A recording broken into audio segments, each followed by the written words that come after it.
Hello, children. Today I am going to teach you the poem, The Ball Poem. The title of the poem is The Ball Poem of Lesson 3, Class 10. The name of the book is The First Flight. First Flight. In this book, in your lesson 3, there is a very beautiful, thoughtful poem. This is the Ball Poem, written by John Berryman. Okay children, आज मैं आप लोगों को एक बहुत सुंदर poem जिसका नाम है द बॉल पोएम के बारे में बताऊंगा। ये बॉल पोएम नाम से आपको लगता होगा, बहुत आसानी से समझते होंगे। बॉल मतलब आप तो खेलते हो, फुटबॉल से खेलते हो, और बच्चों के पास बॉल एक बहुत बहुत कीमती चीज़ होता है। जैसे कि मैं आप लोगों को इस फोटोग्राफ के द्वारा दिखाना चाहता हूँ। There are some pictures, children, you look at the screen. This is the common picture. आप जब स्कूल जाते हो, क्या स्कूल से लौट के आते हो, आप खेलना चाहते हो। बच्चे का मन हमेशा खेलने के प्रति लालायित रहता है, उत्सुक रहता है। इस पोएम में एक बच्चा का इमोशन के बारे में, the emotion that is related to the ball, lost ball, is mentioned in the poem. Very beautifully sketched the emotional thought of the child who has just lost his lovely ball. Children, आप अभी class 10th में हो। बचपन की याद करो, आप भी कितना छोटा छोटा सामान को लेकर कितना रोते होंगे। कोई भी एक छोटा सा टॉय, 5 रुपया का खिलौना क्यों ना हो, अगर टूट गया हो तो एक बच्चा का मन में लाखों रुपया का सामान खोने के बराबर दुख होता है। इस पोएम में यही बताया, इस इमोशन के बारे में बताया, एक सेंटिमेंट को बारे में बताया, लेकिन उसके साथ साथ ये पोएम बहुत ही यूनिवर्सल ट्रूथ को भी दिखलाया है। खोना जिंदगी का एक पार्ट है। This is the part of our life. आपने रॉकेट को आकाश में उड़ते हुए देखा है। जितना आकाश में रॉकेट आगे की ओर उड़ता है, उतना ही वो छोटा होते जाता है और उसका कुछ भाग उससे बिछड़ जाता है। That is the universal truth of the nature. In this poem we'll discuss about it. Before that, before explaining this poem, English poem, मैं आप लोगों के सामने में मेरा पार्टनर के द्वारा श्री हरिवंश राय जी का लिखा हुआ एक बहुत सुंदर कविता का 2 पंक्तियाँ उनके द्वारा सुनवाना चाहता हूँ। आप सुने। कवि हरिवंश राय बच्चन जी की 2 पंक्ति। जो बीत गई सो बात गई, जो बीत गई सो बात गई, अंबर के आनन को देखो, कितने इसके तारे टूटे, कितने इसके प्यारे छूटे, जो छूट गए फिर कहाँ मिले, पर बोलो टूटे तारों पर, कब अंबर शोक मनाता है, जो बीत गई सो बात गई। आपने सुना है, लेकिन इस हिंदी कविता का इस पोएम से भी ताल्लुकात है। खोने पर हम शोक मनाते हैं, जैसे कि एक इस बच्चा ने अपना बॉल को खोया, अपना बहुत प्यारा बॉल को खो दिया। उसके बाद काफ़ी अफसोस होता है। कभी भी सोचते हैं आखिरकार क्या किया जाना चाहिए, इसके लिए क्या करना चाहिए। लेकिन this is the universal truth, that is the nature, that in our life we loss many things and we again stand up. फिर हम लोग खड़े होते हैं। चिल्ड्रेन, पोएम को सुनने के लिए, पोएम का अर्थ को जानने के लिए थोड़ी पेशेंस की ज़रूरत है। मैं जानता हूँ आज के दिनों में nobody has the patience to listen anything, but I request you, the students who are listening my video, who are watching this video, please, you will remain with me till the last of the poem. Okay, now we will start the poem now. You see that.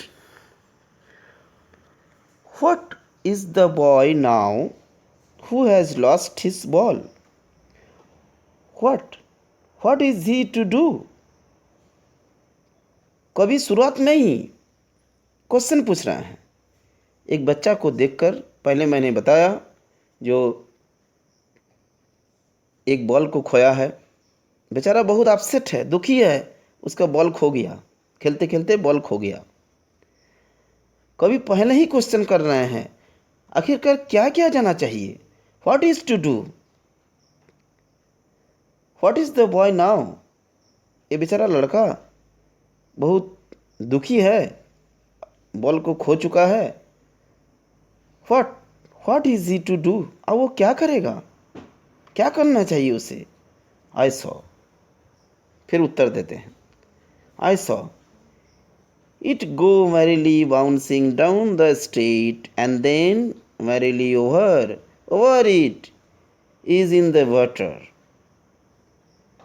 जो चीज़ खोता है उसके गम नहीं होता है।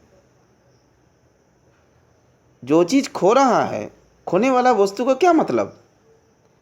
वो बेचारा खुशी खुशी वो बॉल गुड़कते गुड़कते गुड़कते आगे की ओर रास्ता होकर पानी में जाकर गिरता है।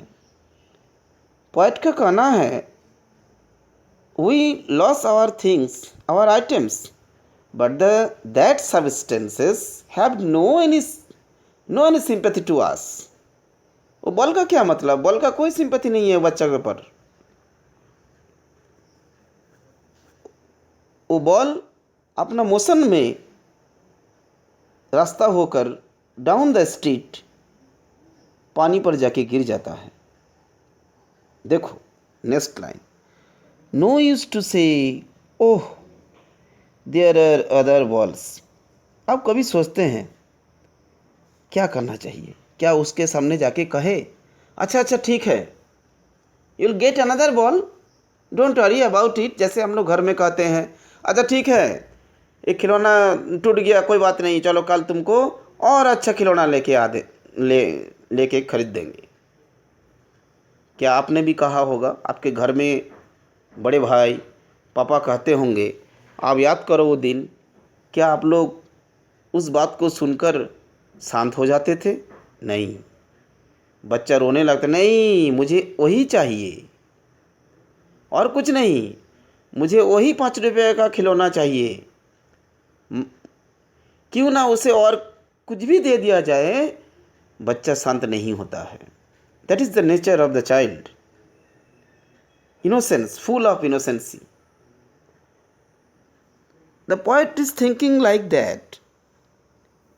कुछ उसको कंसोलेशन दिया जाए, जाके कहा जाए ठीक है, तुमको मैं दूसरा बॉल खरीद के ला देता हूँ।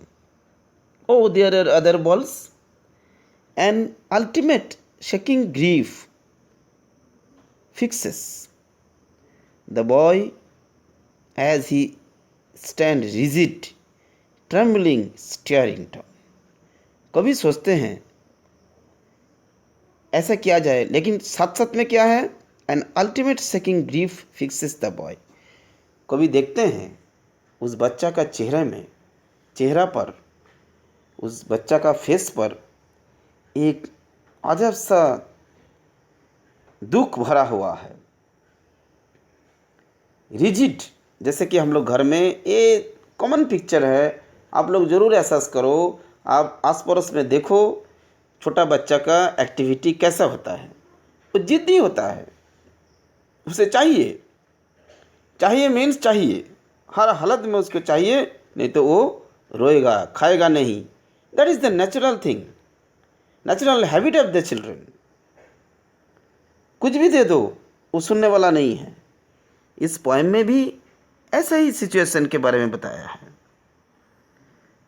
रिजिड होकर, आरियल होकर वो खड़ा रहता है, स्टेयरिंग डाउन, देखता है नीचे की ओर। स्टेयरिंग माने एक दृष्टि से देखना, लगातार देखते रहता है। ओह, मेरा बॉल खो गया, उसको और कहीं ध्यान नहीं है। All his young days into the harbor where his ball went. Harbor means, you know, that is the place nearby the ocean, sea and the river, where the ships and the boats they land. बड़े बड़े जहाज, नाव, ये जहाँ पर अपना anchor लगाता है, उस जगह में हम लोग हार्बर कहते हैं। जैसे कि हमारे देश में Visakhapatnam, Calcutta, there are the harbours. Okay, ऐसा ही देखता है जो मेरा बॉल खो गया है। I would not intrude on him. कभी बोलते हैं नहीं नहीं नहीं, मुझे इनके मैटर में जाना नहीं चाहिए, इंटरफेयर नहीं करना चाहिए, इस सिचुएशन में मुझे उसमें इन नहीं करना चाहिए। A dream another ball is worthless. देखो, उन्होंने आंसर दिया जो मैंने आपको कविता सुनवाया। खोया हुआ चीज़ पर बहुत ज़्यादा दिन तक हम रो नहीं सकते। ये प्रकृति का नियम है, प्रकृति कभी नहीं रोता है। आपने जस्ट उस कविता को सुना। अब देखो, कभी भी भले ही अमेरिकन पोएट हो, लेकिन उनका भी थिंकिंग, भारतीय कवियों का थिंकिंग देखो कहीं ना कहीं मेल है। कहते क्या, पैसा से दूसरा बॉल तो खरीद के दिया जा सकता है, लेकिन वो बेकार हो जाएगा, is worthless. Now he senses first responsibility. अगर हम लोग हर खोया हुआ चीज़ का रिकवरी करेंगे, तब सीखेंगे कब? ये ज़िंदगी का एक लर्निंग भी बताया बच्चों को, क्या किसी को ही अगर एहसास नहीं हो कि नहीं इस चीज़ का भी कीमत है, ये मुझे रखना चाहिए। अगर किसी बच्चे को मोबाइल दिया जाए और उसका वो मिसयूज करता हो और वो तोड़ देता हो, उसको रिस्पॉन्सिबिलिटी नहीं समझता हो, उसका मिसयूज करके किसी तरह से केयरलेसली उसको डैमेज करता हो, फिर उसका पापा अगला दिन फिर से नया मोबाइल ख़रीद के देते हैं और बढ़िया, चलो कोई बात नहीं है, अरे ठीक है, हो गया तो हो गया, कोई बात नहीं है, ले लो इस मोबाइल को रखो। तो क्या होगा? वो बच्चा कभी भी अपना रिस्पॉन्सिबिलिटी नहीं समझेगा। ज़िंदगी में कभी भी उस बच्चा का मन में जिम्मेवारी नाम का चीज़ नहीं आएगी। That is the great thing of the responsibility that poet indicates us. आप लोगों को बता रहे हैं, हम लोगों को बता रहे हैं, पहले हम लोगों को रिस्पॉन्सिबिलिटी लेना चाहिए। हम लोग हर चीज़ में राइट चाहते हैं, अधिकार चाहते हैं, ये होना चाहिए, ये होना चाहिए, ये मिलना चाहिए, लेकिन साथ में we should be responsible, accountable. आप में अकाउंटेबिलिटी होना चाहिए, उत्तरदायी होना चाहिए, जिम्मेवारी होना चाहिए। That the poet wants to tell us, convey the message. You see this. In a world of possessions, इस दुनिया में बहुत सारा संपत्ति है, बहुत सारा अधिकार का चीज़ है जो हमेशा हम खो सकते हैं. People will take balls. Balls will be lost always. In this poem, balls represent not only a matter of the playing game, but the balls represent the possessions of the world, the household things of us, anything what we have, that things the poet indicates us. The balls symbolize the possessions of the human beings. अगर हम अपना संपत्ति का, अपना resource का जिम्मेवारी से, responsibility के साथ अगर उसका यूज नहीं करेंगे और उसका रखरखाव नहीं करेंगे, अच्छा से केयर नहीं करेंगे, तो क्या होगा? धीरे धीरे खोते जाएगा. खोना तो नियम है. That the poet is telling same this thing, balls will be lost always. ये तो हमेशा ही खोएगा. अगर आज उसको एक नया बॉल खरीद के दिया जाता, कवि ने यही कहा, तो वो रिस्पॉन्सिबिलिटी नहीं समझता. He senses first responsibility. That is very important line.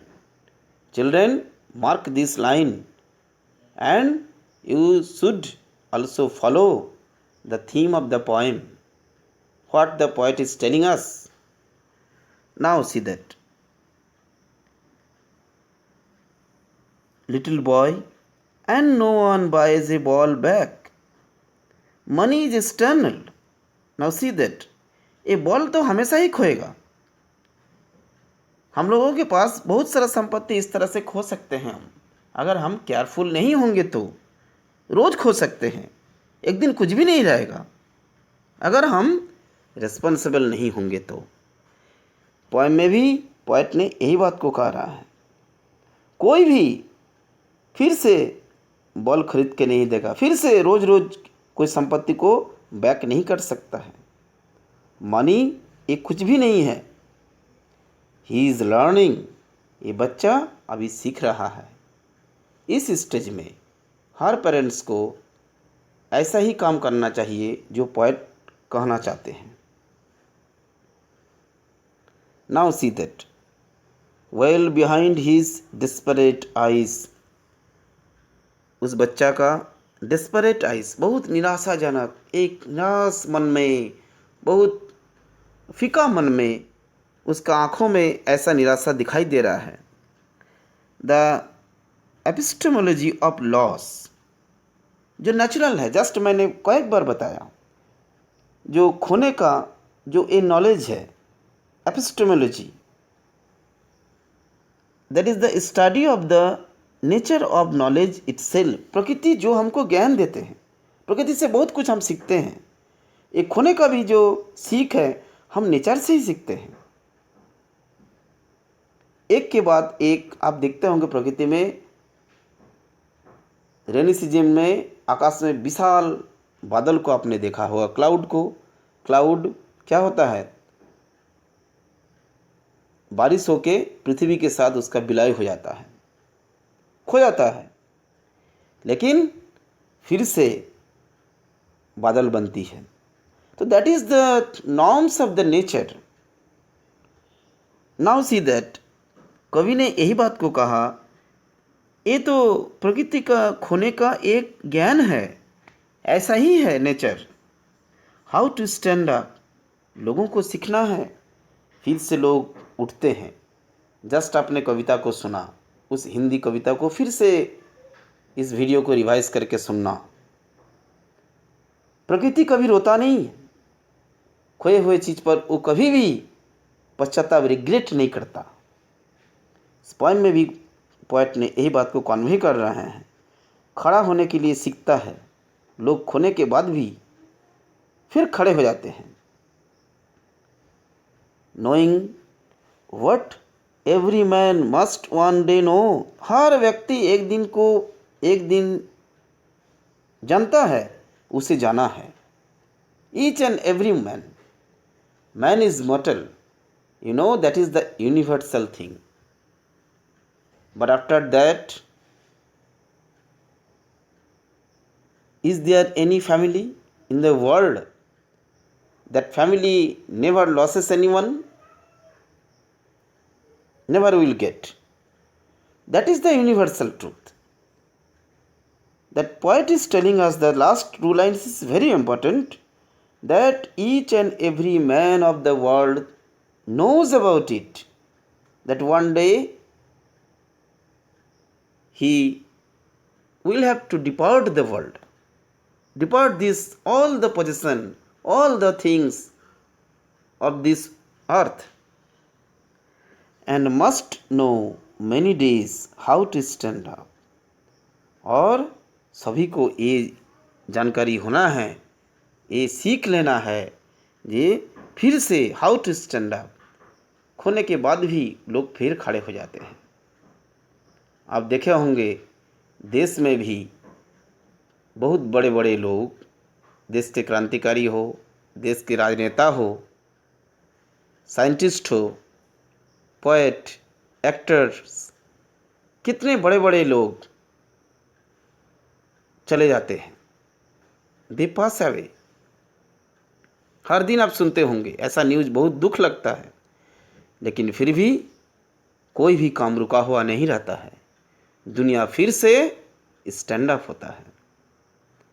Now I hope the children who are listening my video, you must have understood the theme of the poem, और कोशिश करोगे इस थीम को, कवि का जो मूल बात है, जो कहना चाहते हैं, जो मैसेज कन्वे करना चाहते हैं, ये जीवन में उतारने के लिए। Okay, good bye.